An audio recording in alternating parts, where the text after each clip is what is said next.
Hello friends, how are you? I hope you are fine.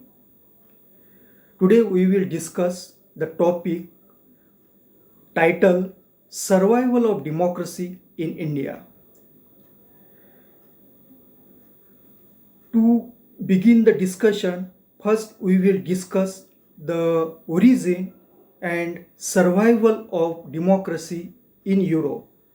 And finally, we will try to apply the same in Indian context and we can make some conclusion. So first we start from the Europe. Democracy emerged in Europe as a compromise between economic elite afraid of mass upheaval and organized working class and peasant clamoring for political rights.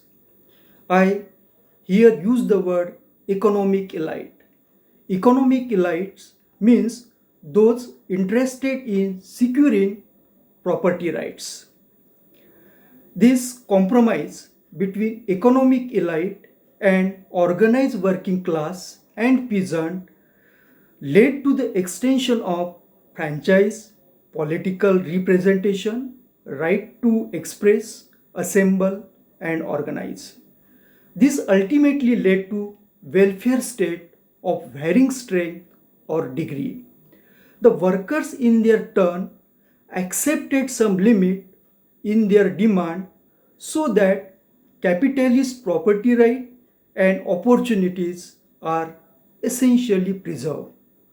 In this democratic settlement, economic elite had the strength of their wealth and the workers had the strength of their majority.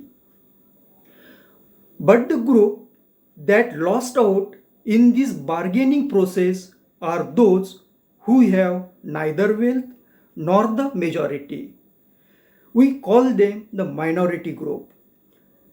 These minority groups may be linguistic, religious, or ethnic, and so on. Now, we have two types of rights: political rights and civil rights.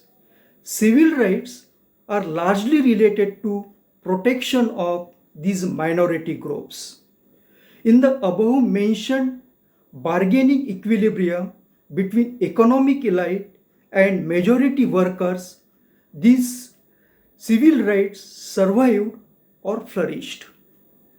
In other words, there was not strong enough group to fight for the minority group. This minority group did not make any credible threat to other group. This balance of power finally led to the survival of democracy in Europe. Can we apply the same thought on Indian democracy?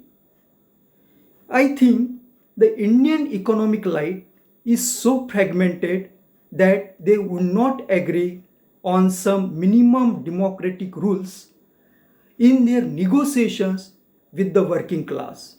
So, the European scenario is not applicable to India. Similarly, the survival of democracy in India is not so much to the strength of liberal values in the belief system of Indian population. Finally, to conclude, the survival of democracy in India is to be found somewhere else than the above discussed narration.